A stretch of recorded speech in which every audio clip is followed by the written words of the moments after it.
मंगलम भगवान वीरो मंगलम गोस्वामी मंगलम कुंकुंदाय जय जय नमस्ते मंगलम सर्वमंगलम मांगल्ये सर्वकल्याणकारिणे प्रधानां सर्वधर्माणां जयं जयतु शास्त्रम् नमः समय साराय स्वामी चक्रास्ते चित स्वभावाय भावाय सर्वभावाय प्रवचने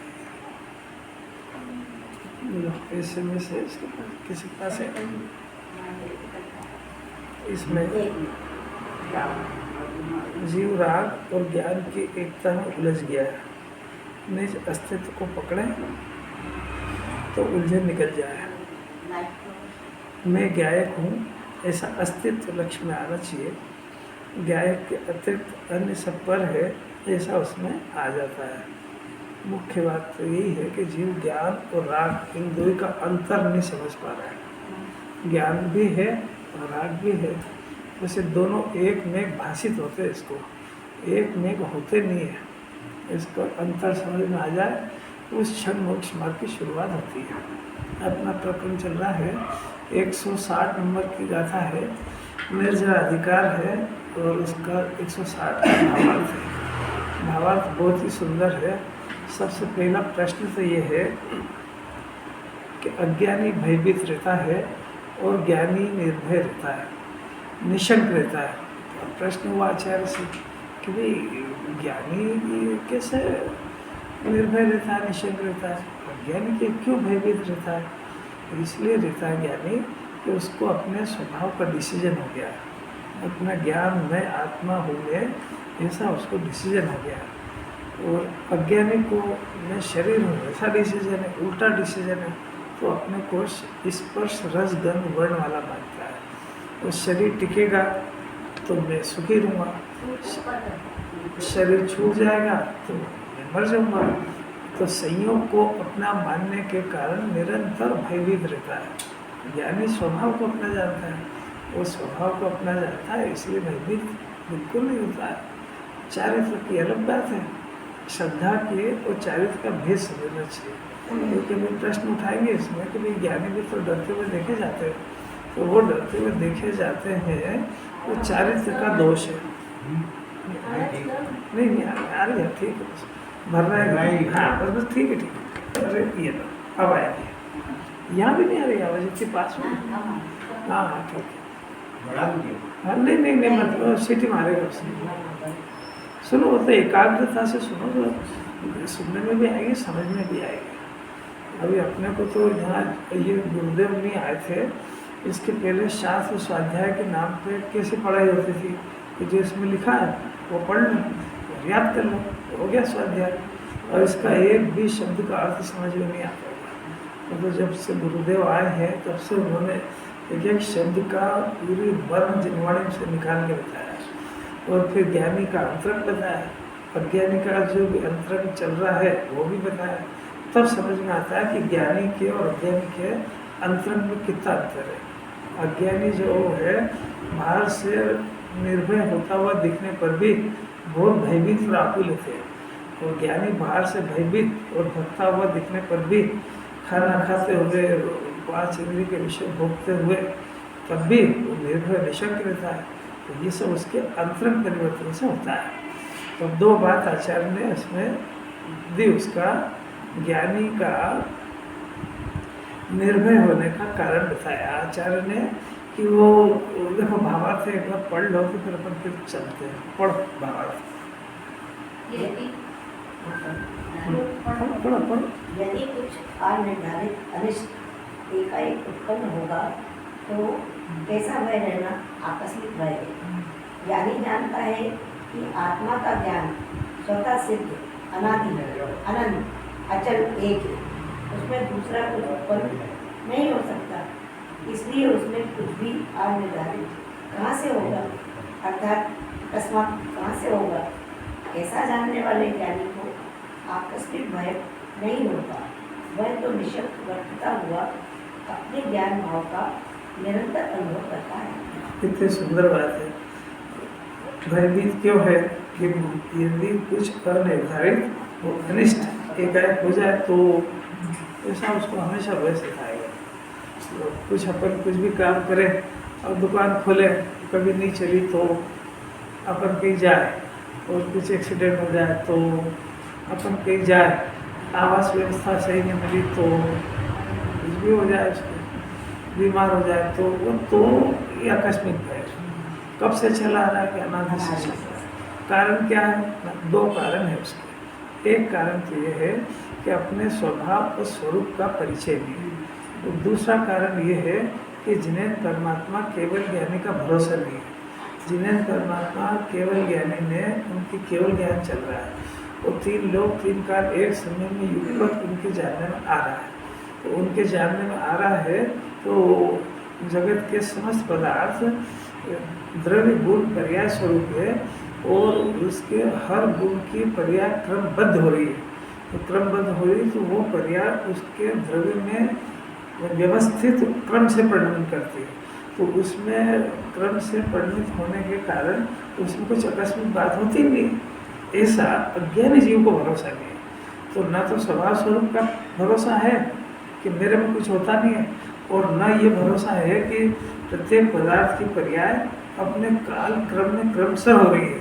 तो ये जब क्रमशः हो रही है तो उसमें कुछ ऐसा हो जाए, ये प्रश्न ही नहीं है उसके अंदर, प्रश्न ही छूटा है उसका।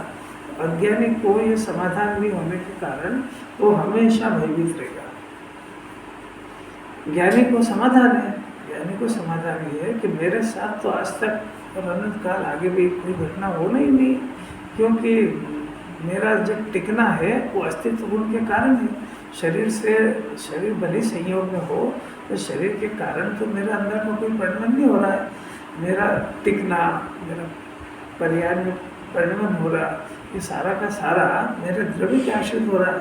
तो शरीर से तो कोई वास्ता है नहीं, इसलिए अपने स्वभाव में आज तक किसी का प्रवेश नहीं होने से निर्भय निशक्त रहता है। ये तो हुई द्रव्य की स्वभाव की बात। अब पर्याय में उसके भी संयोग में शरीर है, पाप पुण्य के परिणाम भी है, परिवार के साथ एकत्र ममत्व एकत्र तो टूट गया है, तो ममत्व तो है ना परिवार का। शरीर से एकत्र टूटना अलग बात है, और शरीर से ममत्व टूटना अलग बात है। एकत्र तो आत्मा की स्वीकृति पर टूटता है, और ममत्व वितराग भाव बढ़ने पर टूटता है। दोनों की क्रम है। तो अभी पहले ममत्व जाएगा कि एकत्र? पहले एकत्र जाता है। अभी शरीर से ममता तोड़ने का प्रयत्न करे तो उल्टा पुरुषार्थ है, विपरीत पुरुषार्थ होगा नहीं कभी। वितराग भाव जितना जितना बढ़ेगा उतना उतना राग टूटेगा। तो ज्ञानी को भी राग भी होता है, संयोग में भी है, पत्नी बच्चे कुटुंब परिवार व्यापार व्यवसाय उसके भी चल रहे हैं सब। तो उसके होने से उसको जो उनकी क्रमबद्धता का, उनके कर्म के उदय का यथार्थ श्रद्धा है उसको कि भी इनके अंदर जो जो भी हो रहा है वो उसके अपने काल क्रम में है, उसके कारण से हो रहा है, उसमें मेरी कोई जवाबदारी नहीं है। और दूसरी बात है कि जिन्हें परमात्मा के ज्ञान में तो बात आ चुकी है। अकस्मात तो जगत में भी इसलिए कहा जाता है कि वहाँ का परिणाम हमारे ज्ञान में नहीं है। तो हमको अकस्मात लगता है अरे अभी तो ऐसा चल रहा था, वैसा कैसे हो गया। केवली से पूछो तो वो तो ऐसा होना निश्चित था, वो पहले से ऐसा नक्की था उसका कि वो चलते चलते इस काल में ऐसा कर्म का उदय अनुसार ऐसी घटना होगी। ऐसा उसको ज्ञानी कहते हैं उसको ही कि केवल ज्ञान की श्रद्धा जिसको हो उसी को ज्ञानी कहते हैं। जब तक केवल ज्ञान की श्रद्धा नहीं हो तब तक जैनी नाम नहीं पाता है, क्योंकि वो उसको अपने परमात्मा ने तीन लोग तीन काल देखे हैं, यही भरोसा नहीं है। तो जिसको अपने भगवान की भरोसा नहीं हो तो उसको धर्म कैसे उतरेगा। अब वो जिन्हें परमात्मा कह रहे हैं कि आत्मा के आश्रय से जीव सुखी होता है, और इसको ये डर है कि अपने शरीर का ध्यान नहीं रखूँगा तो आत्मा भी कैसे समझ पाऊँगा, तो डर घुस गया ना उसके। तो केवल ज्ञानी परमात्मा की श्रद्धा नहीं है इसको। आप लोग कोई बात समझ में आती भी है कि नहीं आती है?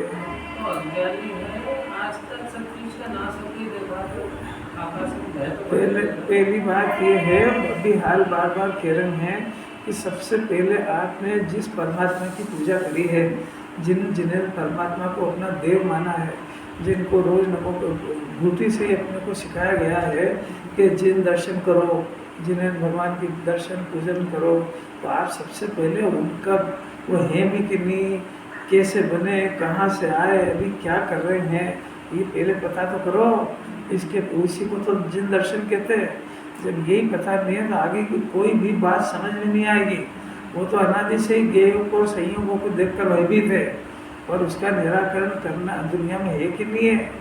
तो सबसे पहले में पहले जिन्हें परमात्मा की सत्ता स्वीकृत हो, और फिर जिनेन्द्र देव के केवल ज्ञान में जो बात आई है वही जिनवाणी में लिखी है। ऐसी दूसरी श्रद्धा हो, मैंने देव का श्रद्धान और शास्त्र का श्रद्धान, और फिर इसी शास्त्र के अंदर जो इस शास्त्र के बताए गए नियमों के अनुसार अपने चारित्रिक दशा को स्वीकार करते हैं, उनकी मुनि दशा होती है। तो अरहंत भगवान मैंने जिन्हें मुनिराज मैंने जिन्हें परमात्मा द्वारा बताए गए मार्ग पर चलने वाले, उनको मुनिराज कहते हैं। जिन्हें परमात्मा और उनके केवल ज्ञान तो जिनवाणी, इन दोनों के श्रद्धा का नाम सम्यक दर्शन है। और इस सम्यक दर्शन होने के बाद जो अपनी श्रद्धा में आया है उस पर चल पड़े, उनको मुनिराज कहते हैं। पहले परिभाषा तो समझो। जिसको जिनवाणी का श्रद्धा नहीं है, देव का श्रद्धा नहीं है, और जिनवाणी के आदेश का उल्लंघन करता है, वो मुनिराज तो है ही नहीं। वो कैसे हो सकता है वो? क्योंकि मुनिराज तो कहते ही उनको है कि जो जिन्हें परमात्मा के द्वारा बताए गए मार्ग, मोक्ष के मार्ग पे चल पड़ते हैं, उनको मुनिराज कहते हैं। पहले परिभाषा तो समझो। तो अभी अपन जिसे देव शास्त्र गुरु पहली बात है, इनके सिद्धांत होने पर ही इनकी बात सुनेगा। तो इनकी बात सुनेगा तो इसमें इसको सुखी होने की बात बताएंगे। देव की बात, जिनवाणी की बात ये कहेंगे कि इसके अंदर मेरे को सुखी होने की बात कह रही जिनवाणी, ऐसा इसको पहले श्रद्धान हो तो फिर इसको छाती से लगा के सुनेगा। और जो ऐसा श्रद्धान ही नहीं है उसको कि इसके अपने को तो पढ़ना है, अरे पढ़ना काहे लिए पढ़ना है? किसी के यहाँ जाना है तो काहे लिए जाना है? तो अपना कोई संबंध होना चाहिए ना। तो ये जिनवाणी पढ़ाई जा रही है, देव के दर्शन कराए जा रहे हैं, तो काहे के लिए कराए जा रहे हैं? वो अनुमति के पास तो कोई है ही नहीं, चाह रहा ही नहीं। वहाँ तो सीधा का सीधा उनके पास जाकर भिक्षा मांगो, वो तो बात ही खत्म हो गई यहाँ पे। यहाँ तो जिन्हें परमात्मा खुद ही पूछेंगे कि भाई तुम रोज रोज आते हो, काहे के लिए आते हो? इसकी आवाज़ आना चाहिए, प्रभु मैं आपके जैसा बनने के लिए और आपके तत्व को समझने के लिए आपके पास आता हूँ। मेरे को ये बात बड़ी मुश्किल से तो समझ में आई कि आप जो है आत्मा के आश्रय से सुखी होते हो, आत्मा मेरे पास भी, अब मैं कैसे तो इसका आश्रय लूँ और कैसे इसको स्वीकार करूँ और कैसे सुखी हूँ, ये कला सीखने के लिए आपके पास आता हूँ। और जिन ज्ञानी से लेकर के अरहंत भगवान तक इस बात के अलावा कोई बात न बोलना न कहना सुनना पसंद करते हैं। उनको इससे कोई ये जिनवाणी का कोई प्रयोजन ही नहीं कि तेरे कैसे भाव और कैसे कर्म बनेंगे, वो सब गए टॉपिक, पुराने क्लास बदल गई है। इसको भी जानना चाहिए कि अपन काय के लिए आया। क्यों कोई रोज रोज पूछेगा कि भाई आप हमारे काय को आते हो, तो आपके पास जवाब होना चाहिए ना मैं इसलिए आता हूँ।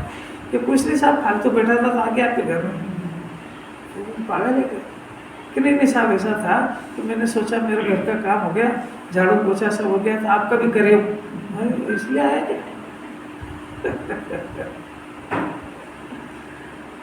ये भगवान मेरे को समझ में आया कि 3 लोक में आपके जैसा सुखी देव है नहीं कोई।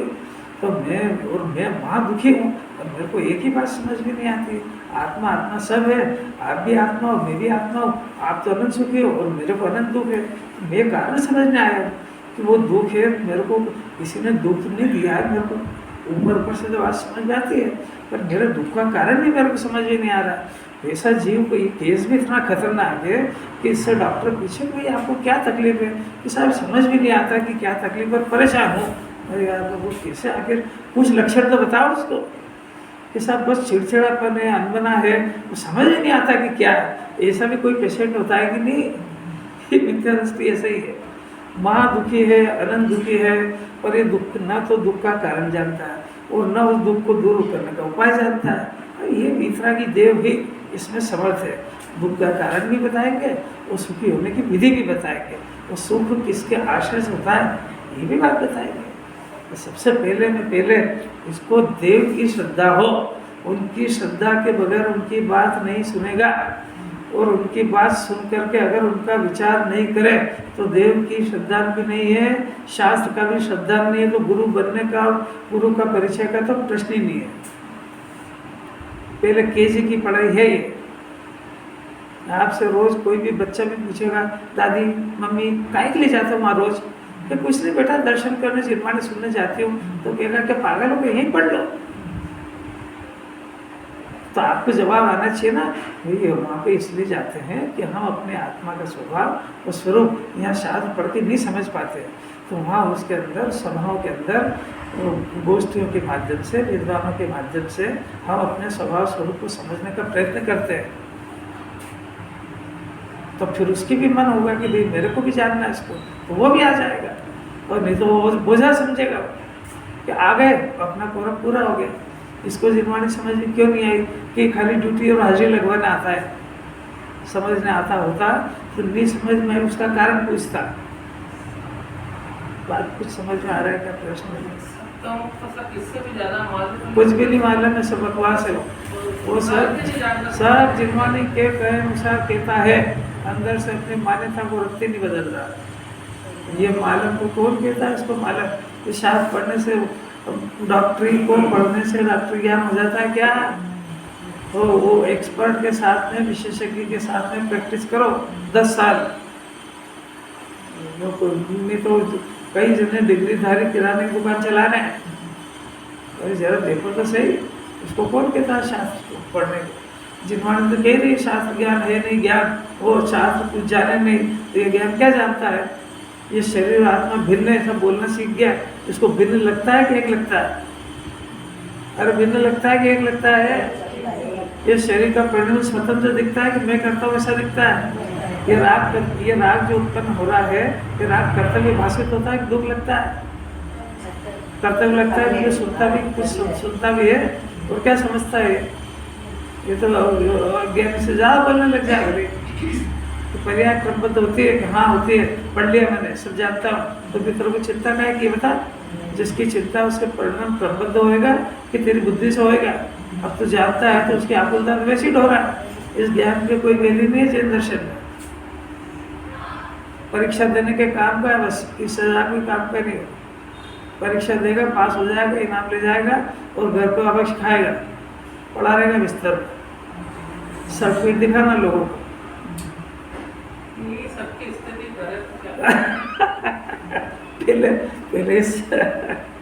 पहले समझे तो सही। पहले जो बात सुन रहा है इसको अंदर प्रतीति पूर्वक है कि हाँ मेरी दशा ऐसी है जैसे मैं यहाँ से सुन रहा हूँ। पहले ऐसा भरोसा तो आया। पहले उस डॉक्टर के पास गया है तो डॉक्टर आपसे पूछे बगैर वो रिपोर्ट देख करके आपको बताएगा कि देखो आपको ऐसी ऐसी तकलीफ है, और फिर उसको लगे कि हाँ भाई अब मैंने तो कुछ भी नहीं बोला आपको, और फिर इसको लगे कि हाँ मेरे में ऐसी तकलीफ है, तो अब वो जो इलाज बताएगा वो ध्यान से सुनेगा। तो ऐसे यहाँ पर रोज रोज आपको अपनी विपरीतता का भी ज्ञान कराएंगे, स्वभाव का भी ज्ञान कराएंगे। तो पहले इसको अपनी विपरीतता यहाँ से पूछ नहीं रहे, पर आपको ही पहले पता लगे कि हाँ वास्तव में मेरे तो ऐसे ही हो रहा है, ऐसे हो रहा है, तभी भरोसा आएगा कि हाँ ये डॉक्टर कुशल है और जानकार है, तभी तो उनकी दवा लेगा। तो ऐसे थोड़ा ले लेगा।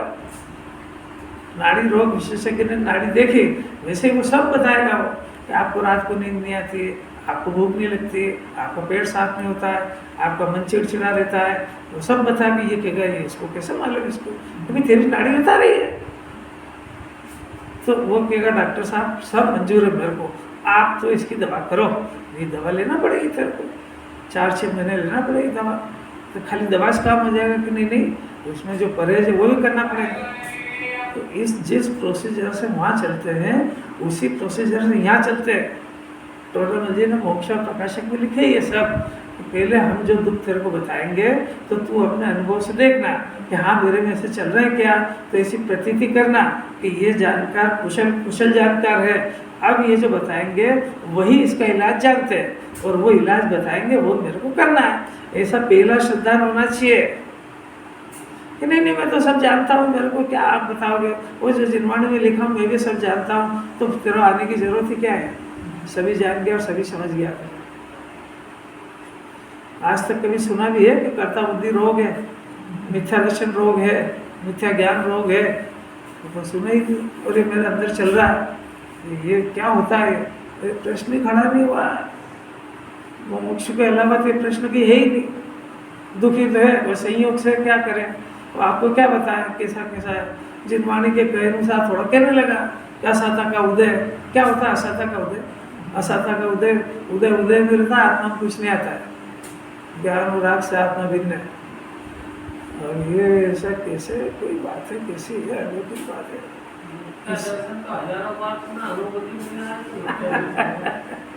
सब सुनो, सब जिनवाणी बताएगी सब। आप मेरी तो पेशेंट ऐसे ही है जो ना रोग जान रहा ना रोग का इलाज जान रहा है। ऐसे भी गाफिल पेशेंट है बिल्कुल। रोज ये तो समझा रहे हैं, ये अपने आप को गाफिल और पेशेंट मानने की बजाय पहले ही अपने को सुपर समझता है। इसलिए सुनने समझने के रास्ते सब बंद हो जाते हैं। और मैं ही कर लूँगा ट्रीटमेंट। तो एक काम करते हैं अपन, तो डॉक्टर के पास 1500 रुपये फीस के दे, केमिस्ट से पूछ के लिया अपन, मरेगा। केमिस्ट से वो केमिस्ट से दे देगा तो डॉक्टर की जरूरत क्या थी? और कोर्स पढ़ाने की जरूरत क्या थी उसको? इतनी भी बुद्धि नहीं है क्या? नहीं आ रही बात। डॉक्टर तो प्रिस्क्रिप्शन में पहले लिखते हैं कि ये जो हमने दवा दी है इस प्रिस्क्रिप्शन तक ही लेना, फिर से अगर बीमार हो तो हमसे पूछे बगैर मत लेना, नहीं तो फिर तेरी तू जा। क्योंकि वो कौन सी पावर वाली मेडिसिन, कितना दर्द का प्रभाव कब ज़्यादा हुआ उस हिसाब से डायग्नोसिस होता है। तो तूने कहा अरे पहले तो ठीक हुआ ही था इससे, अब क्या जरूरत है उसके पास जाने की? कर मत लेना ऐसा। और कितनी जरूरत है? अगर ये सब केमिस्ट ही कर ले तो वो डॉक्टर MBBS और कॉलेज और उनकी पढ़ाई की आवश्यकता क्या है? तो अगर ये खुद ही शास्त्र पढ़ के अपना इलाज कर ले तो फिर इतने सारे स्वभाव इसकी जरूरत क्या है? तो देखो बहुत अलौकिक और अद्भुत बातें हैं। तो गुरुदेव के प्रताप से ये अपनों को स्वाध्याय करने का कुछ समझ भी आने लगा कि इसकी एक लाइन का मर्म क्या है। उसकी चर्चा चल रही है। रोग कौन सा चल रहा है? आकस्मिक भय नाम का रोग है और उसका इलाज कर रहे हैं। कौन कर रहे हैं? ये अमृत चंद्राचार्य देव कर रहे हैं। समय सार के माध्यम से हमको जो अचानक होने का भय है उस भय का अमृत चंद्राचार्य इलाज कर रहे हैं। तो सबसे पहली घोषणा तो ये कर रहे हैं कि इस दुनिया के अंदर आकस्मिक नाम का कुछ नहीं होता है। इस आचार्य की तो इलाज करने की पद्धति भी इतनी सुंदर है कि मैं मर जाऊंगा तो कि तू मरता नहीं है, तो ये इलाज है तेरा। आकस्मिक कुछ हो जाए तो कि आकस्मिक कुछ नहीं होता, ये उसका इलाज है। कि इस जन्म में क्या होगा, अगले जन्म में क्या होगा, क्या आत्मा में कुछ होता ही नहीं, ये उसका इलाज है। इनकी तो पद्धति कुछ अजब गजब की है। पहला भय कौन सा है? इस जन्म का, अगले जन्म का। तो अब आचार्य कह रहे हैं कि भाई ये जो संयोग वगैरह है इनसे तेरा कोई वास्ता ही नहीं है। ये संयोग तो अपने कर्म के उदय अनुसार आते हो जाते हैं, इसलिए ये जन्म का और अगले जन्म का भय नहीं होगा। ये तो तू अगले जन्म की चिंता करना, आत्मा अनादि से किसी को भरोसा यहाँ तक नहीं आया। अपने को याद है कि पूर्व जन्म में कौन सा कर्म किया था, तो अपन इतने सुंदर जगह पे इंदौर में और इतनी सुंदर जगह जहाँ रोज जिनवाणी सुनने को मिले वहाँ पैदा हो गए। अपने कुछ ऐसा याद है कि नहीं? तो ऑटोमेटिक आ गया कि नहीं आ गया? ऐसा सोच सोच से कर्म बांधेगा? ऐसा होता ही नहीं है। फिर दूसरा भाई काय का है? वेदना। आत्मा में वेदना होता ही नहीं है। वेदक भाव एक ही तरह में लागू होता है। तेरे काय की वेदना? आत्मा में तो ज्ञान होता है, वेदना होता ही नहीं। तो तेरे ये वेदना का तेरा भय वो झूठा है। कैसे वो कैसे इलाज बताते हैं? फिर तीसरा क्या? अरक्षा का। आत्मा तो स्वयं से रक्षित है। मैं तो स्वयं से रक्षित पदार्थ हूँ। मैं अनादि से किसी की रक्षा करे बगैर ही आया हूँ, तो मेरे को किसकी रक्षा की जरूरत है? कि नहीं साहब, वो बच्चे की रक्षा मैं करूँगा और मेरी भगवान करेंगे, और तो भगवान बच्चे की भी कर लेंगे। कहीं से तो फ्री हो। नहीं मानता ऐसा। मैं बच्चे को आशीर्वाद दूंगा और मेरे को भगवान दे देंगे, भगवान उसको भी नहीं देंगे। तेरा आशीर्वाद की जरूरत किसको है? वो सब होना सोच रहा है। फिर किसका भय हो? अगुप्त। क्या गुप्त हो? आत्मा तो उसमें अपना स्वभाव हमेशा गुप्त रहते ही है उसमें। ऐसे कोई किसी अलौकिक अलौकिक चर्चा है। सबका निर्भय निराकुल होने का आधार अपने शुद्धात्मा का परिचय, स्वभाव का ज्ञान होना है, उसकी प्रतीति होना है। उसके बगैर शैव बढ़ाने से, उसको याद करने से इसके भय नहीं जाएंगे। वो जो कि तो पड़े रहेंगे, वो शास्त्र ज्ञान बढ़ जाएगा, शैव ज्ञान बढ़ जाएगा और भय नहीं का वही पड़ा रहेगा। ऐसी अपूर्व बात है। वास्तव में दूसरी बात चल रही, कौन सा भय? आकस्मिक भय। सबसे पहला मंत्र यह है कि आत्मा में कुछ भी अकस्मात नहीं होता है। दूसरा मंत्र क्या है कि जगत में भी कुछ आकस्मिक घटना नहीं घटती है, वो सब क्रमबद्ध पूर्व नियोजित, यानी उसके जो जो चेतन और अचेतन पदार्थ होते हैं उनकी जो पर्याय, जो उनका परिणमन होता है उसको पर्याय कहते हैं। और वो परिणमन अपने काल क्रम में यथा अवस्थित जो होने वाला होता है वही होता है। ये दूसरा मंत्र है।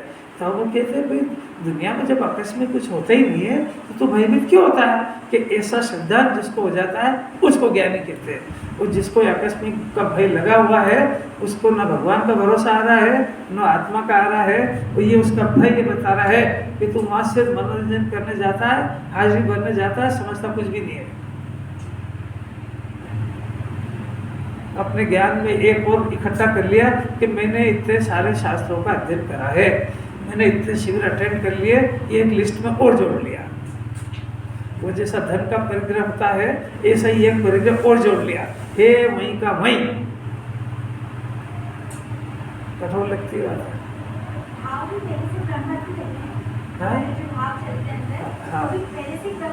हाँ क्रमबद्ध होते हैं, क्रमबद्ध होते हैं, क्रमबद्ध होते हैं। और ये क्रमबद्ध होने वाले परिणामों को, उस भाव को, वो जो परिणाम उत्पन्न हो रहा है, नंबर एक ये उसका कर्ता बनता है और फिर उसको बदलने का प्रयत्न करता है, तो क्रमबद्ध को स्वीकार नहीं करता है। अब अभी आपने खुद ने बोला ना कि वो भाव क्रमबद्ध होते हैं, तो फिर ये क्या करता है? ये है तो उसको जानने वाला है, पर ऐसा नहीं जान रहा है तो उसकी क्रमबद्धता में डिस्टर्ब करता है। वो ये डिस्टर्ब करता है, ये अज्ञान और ये व्याकुल था उसको, क्योंकि इसी ने कुछ परिणामों को तो अच्छा कर समझ लिया और कुछ को खराब समझ लिया।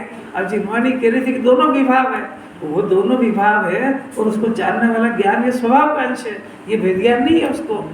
तो उस परिणाम के अंदर कुछ परिणाम को अच्छे जानता है और कुछ को खराब जानता है, एक बीमारी, और दूसरी बीमारी उसको मैं करता हूँ ऐसा जानता है। तो मैं करता हूँ उस परिणाम को, और वो क्रमबद्ध होते ऐसा नहीं जान करके, मैं करता हूँ ऐसा जान करके मैं ज्ञान करता हूँ, मैं ज्ञान में आत्मा ही भूल गया और उस परिणाम का कर्ता अपने को मानने लग गया। तो परिणाम का कर्ता अपने को मानने के कारण वो विभाग था कि स्वभाव, तो विभाग था और ये उसको स्वभाव जानता है। तो उस विभाग को स्वभाव जान लिया तो फिर तो उसकी कर्ता बुद्धि रहेगी उसमें। ऐसा नहीं समझ पा रहा है। देखो अभी 4 दिन हुए नहीं उसको आए को कैसे बढ़िया प्रश्न होने लगे। ऐसा होना चाहिए क्या? ऐसा थोड़ी गंगा गई गंगादास जब आपको जो सुनाना सुना दो, नीचे गर्दन करके सुनता जाएगा बस। प्रश्न होना चाहिए ना कि गजब हो गया, आप तो क्या कह रहे हो? क्रमबद्ध होते हैं, हाँ कि ये परिणाम हो रहे ये भी क्रमबद्ध, हाँ तो फिर मैं क्या करूँ कि तू इनको स्व जान रहा है, इनकी बदला बदली कर रहा है, यही दुख का कारण है, क्योंकि ये परिणाम तेरा नहीं है। उसमें अपनी इच्छा अनुसार परिणाम नहीं हो रहा है, वो ये सिद्ध कर रहा है कि इसमें तेरा अधिकार नहीं है। यही तो सिद्ध कर रहा है ना। बच्चे मेरे को अपने कोई आदेश दिया और उसने नहीं माना तो क्या सिद्ध हुआ? नहीं चलेगा ना, फिर भी इसकी क्या जिद है?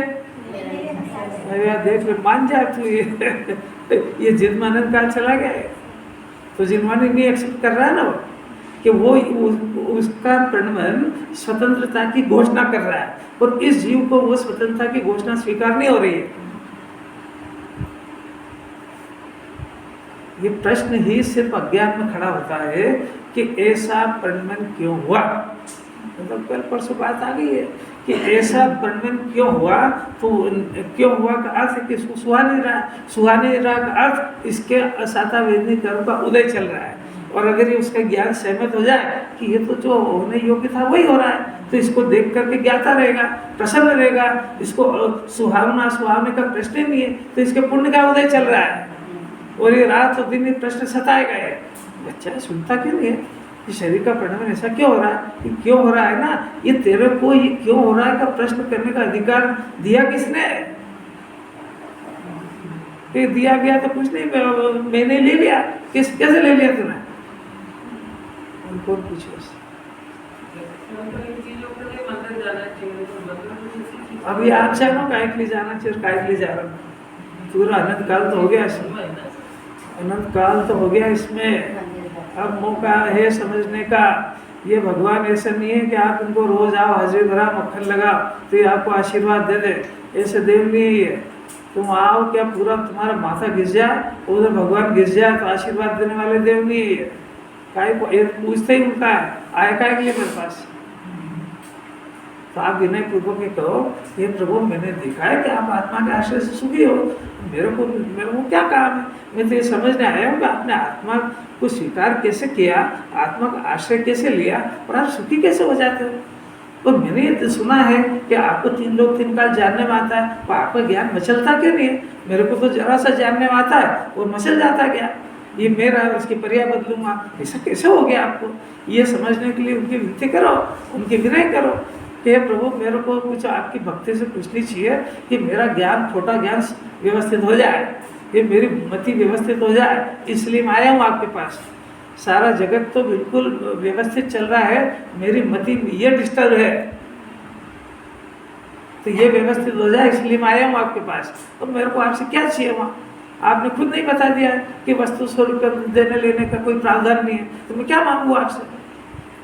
अब आपकी भी एक मजबूरी है कि गंदे परिणाम तो मैं करूं, वो साता को उदय आप दो, ये आपने खुद नहीं सिखाया है, तो मैं कैसे करूं आपसे? कैसे मांगू ये कि मैं तो गंदे परिणाम करता रहूं और आप दूर कर करके आशीर्वाद देकर ठीक करो?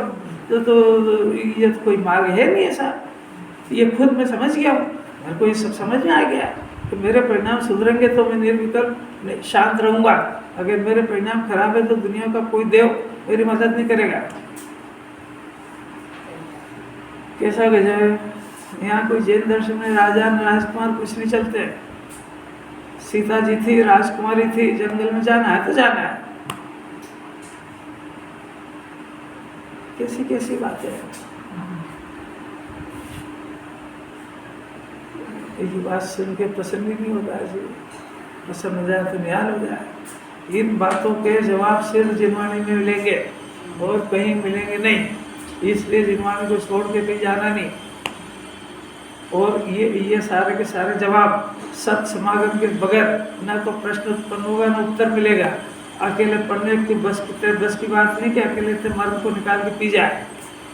वो तो कोई बहुत शूरवीर होते हैं गुरुदेव जैसे, जो अकेले में रह करके इसी समय साहब को पढ़ के आत्मा का प्राप्त करके पी गए।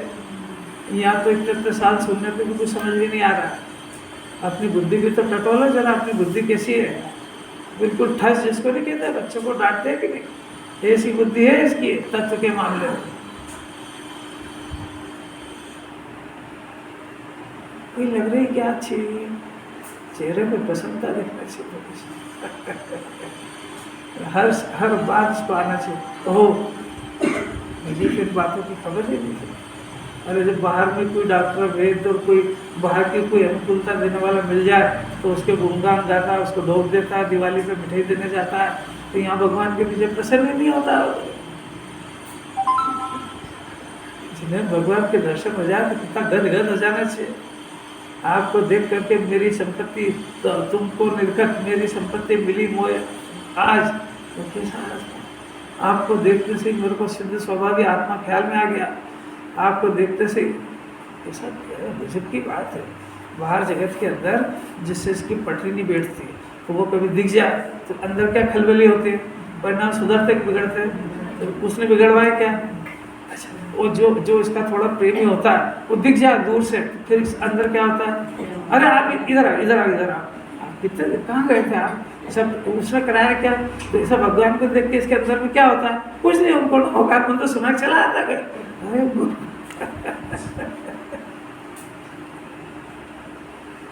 कितने शास्त्र पड़ेगा तो बात समझ में आएगी कि कुछ नहीं, तू रात दिन तो कर रहा है, क्योंकि उसको वो थोड़ा अच्छा लगा, उसकी तरफ को महिमा है।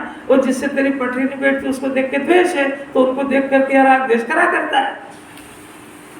हाँ, ऐसा वीतरागी को देखकर और अपने स्वभाव स्वरूप को याद करे, ये विधि है उसकी। अरे ये भी कठिन लग रही है क्या? इसमें क्या सिखाना है जी? ऑलरेडी ट्रेंड है वो तो। अपने बच्चे से माँ को प्रेम करना दुनिया में कौन सी स्कूल पाठशाला में सिखाया जाता है?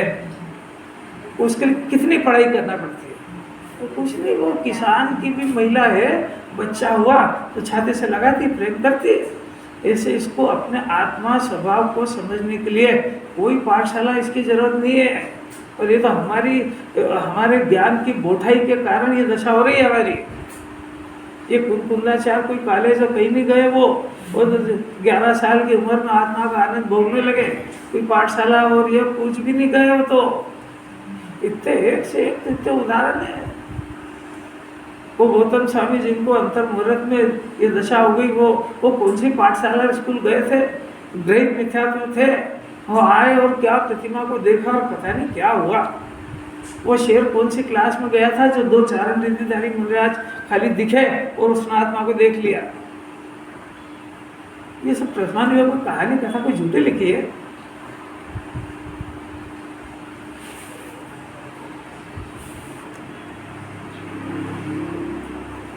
कैसी कैसी बातें, जिनवाणी को पढ़ना, फिर उसका भरोसा करना, उसको पढ़ने के तरीके सीखना, ऐसा वालों की बातें एक से पूरी बात है। देखो, यदि कुछ अनिर्धारित अनिष्ट एकाएक उत्पन्न होगा तो ऐसा प्रश्न है। आचार्य जवाब देते हैं ऐसा भय लेना है तो आकस्मिक भय अज्ञानी जानता है। ज्ञानी किसको कहते हैं? जो अपने स्वभाव को जानता है। कैसे जानता है? कि अपने ज्ञान में ज्ञान स्वभावी आत्मा का भरोसा प्रतीति लाकर अपने ज्ञान के प्रयास से अपने ज्ञान में परिचय करता है और उसका रिजल्ट ज्ञान को जानता है तो अतीन्द्रिय आनंद का जन्म होता ही है। ऐसा अकाट्य नियम और सिद्धांत है। अगर अपने आत्मा का अतीन्द्रिय आनंद का शुभारंभ नहीं हुआ, अपने को निर्भयता निशंकता नहीं आई, तो वो ज्ञान स्वभावी आत्मा को नहीं जान रहा है। केवल शास्त्र को जान करके, शास्त्र के आधार से आत्मा के स्वरूप को जान करके संतुष्ट रह के मजा खाने पीने में ही मानता है। ये उसका चिन्ह है। मजा का है ना के खाने पीने, बातें कौन सी? वैरागी करो, जीव खाता ही नहीं है, डूब जाएगा ये। और नहीं तो किसको होता है? आपको होता है कि नहीं? आपको अपना बताओ, आपको कुछ आकस्मिक हो जाएगा ऐसा भय है कि नहीं है? तो फिर ज्ञानी होगा। ज्ञानी तो फिर प्रश्न कैसे हुआ कि ज्ञानी होता है? 3 लोक के हर जीव जब तक अपने शुद्धात्मा को नहीं जानते हैं, ये ग्रहित मिथ्यात्व चल रहा है, अग्रहित चल रहा है अनादिकाल का। एक पशु भी है, उसको कोई खतरा लगे तो भाग जाएगा, वो डर है उसको।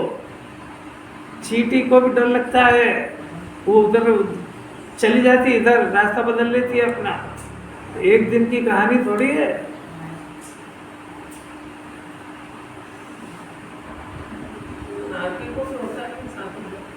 पहले आप तो अपनी बात करो। अपने को भय लग रहा है तो इस भय से बचने की बात सुनो बस।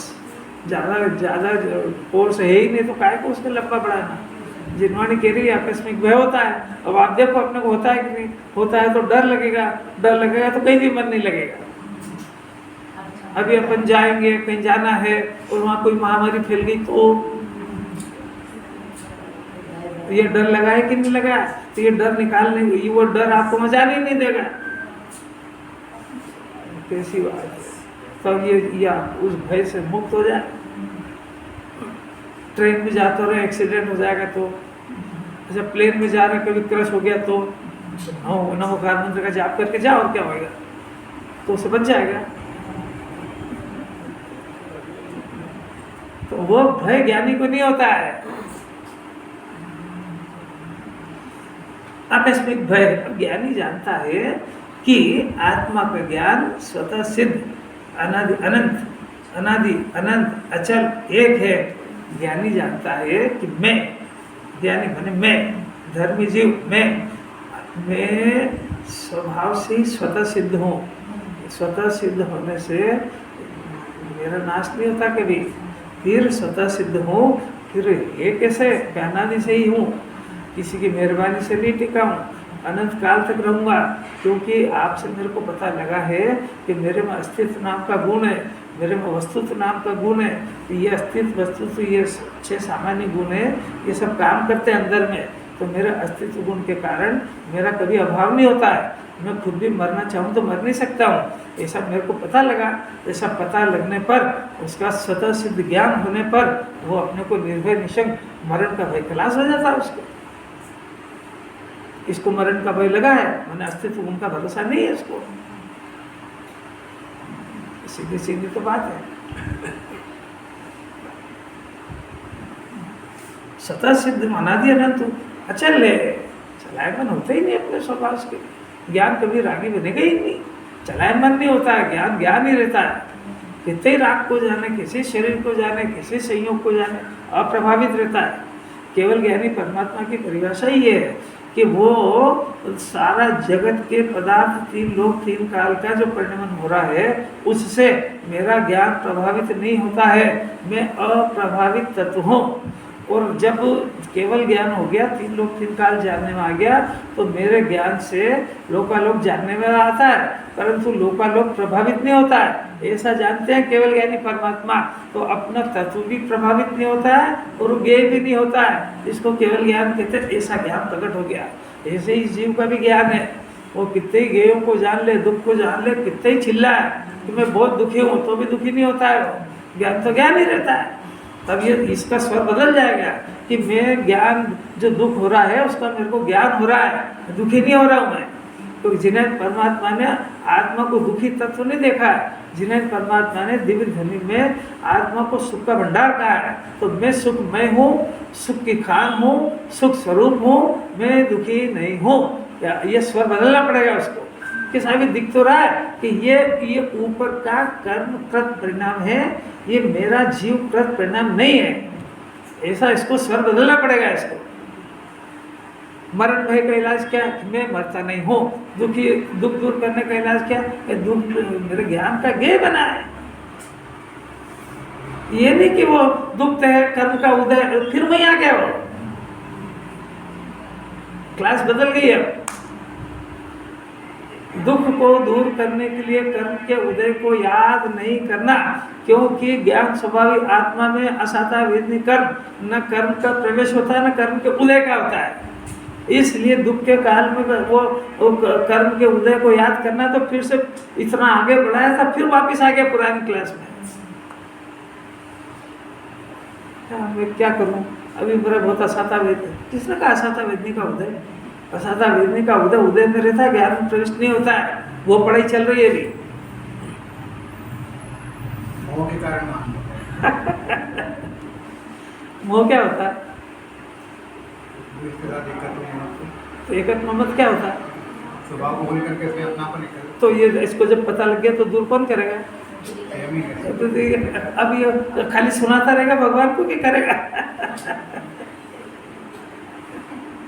तो यही तो गजब की बात। अब तो दुनिया कोई बात पता ही नहीं है। अभी जिसने सुनी है तो वो सुनाया करता है, याद करता रहता है। अब मैं मोह के का, अरे मोह क्या होता है? तेरे अंदर चल रहा है कि नहीं? तो दूर कैसे हो गए? हाल तो दुनिया में परिभाषा ही नहीं है मोह की, कि परद्रव्य को अपना मानना, परद्रव्य की कर्ता बुद्धि, परद्रव्य में सुख बुद्धि, इसका नाम मोह है तीनों।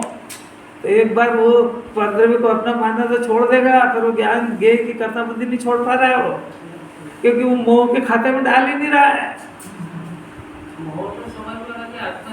कुछ भी नहीं समझ में आ रहा है। मोह समझ में आ रहा है खाने के वो खाद्य पदार्थ में, खाने में इसको खा के सुखी हो जाऊंगा, इसका नाम मोह है।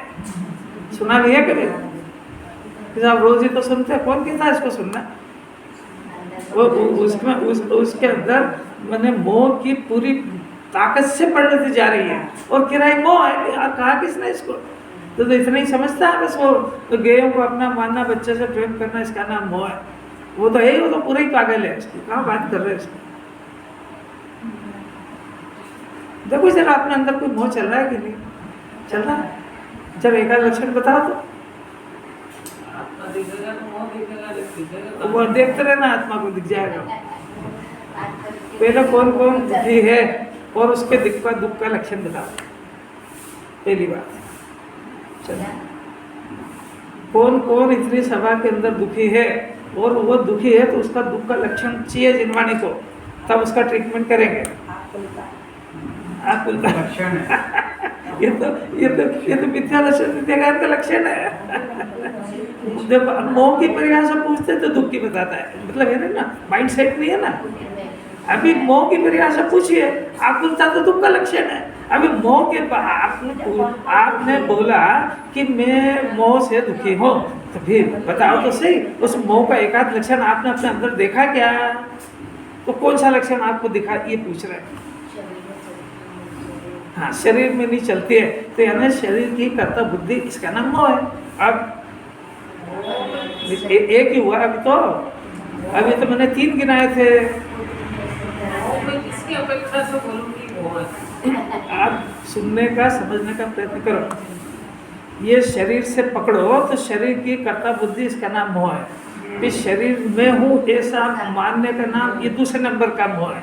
और ये लड्डू वाफले गुलाब जामुन खाने में सू लग रहा है, ये इसका नाम मोह है। इन तीनों में से आपको कोई सा चल भी रहा है कि नहीं?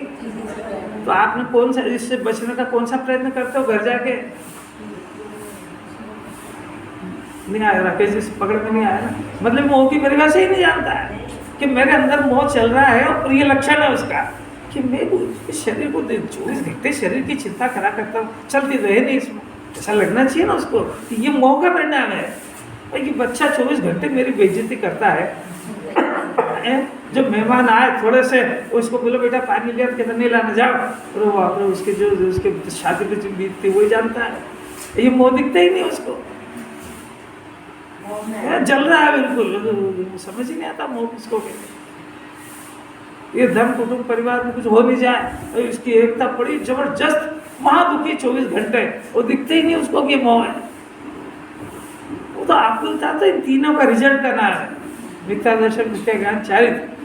इसका नाम वो आकुलता। आकुलता की जननी की है 3। आकुलता के दूर पे ऐसी हो रही क्या?